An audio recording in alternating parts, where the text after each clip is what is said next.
So we're going to continue on the other side of the face with the temporal hollows. And instead of using the perpendicular needle technique, I will use a supraperiosteal cannula technique. And therefore we have to find a place of entry where there is no pulsations in the area, but I do feel some pulsations here. If you look closely, you can see here a zigzagging aspect of the superficial temporal artery. So either I start above that artery over here and move down, or I start here and move down immediately. I think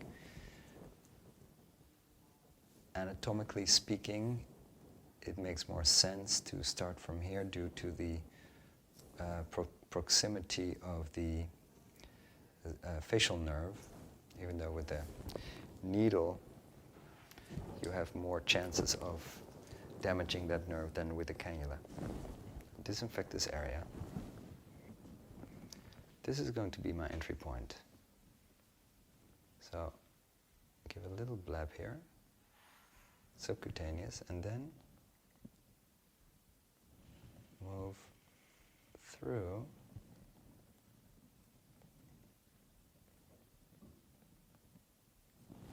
to the periosteum.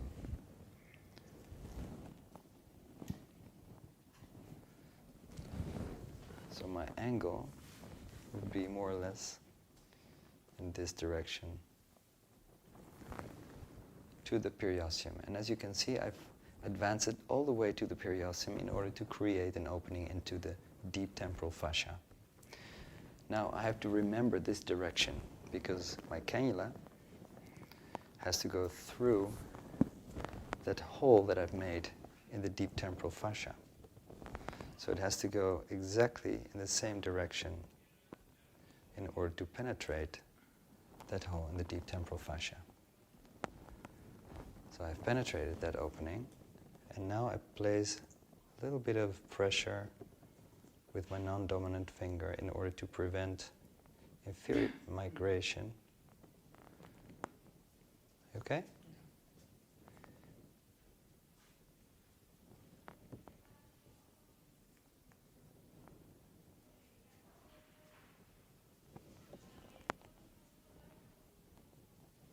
So I'm below the muscle on the periosteum. So this was my direction. And through, and I advance the cannula over the periosteum. There we go.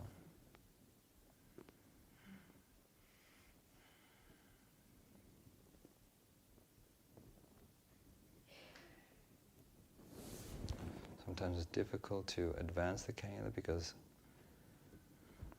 of that fascia. There's still some necessary over here. I'm going to make another entry point here. 1, 2, 3.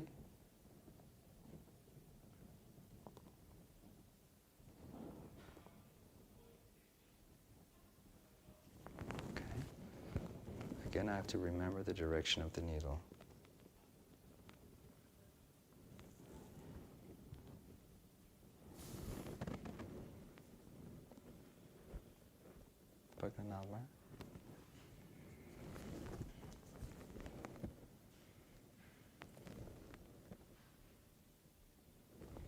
So again, I found the opening in the deep temporal fascia, and I'm now injecting in between the muscle and the periosteum. Anyway, far beyond the superficial temporal artery. Okay.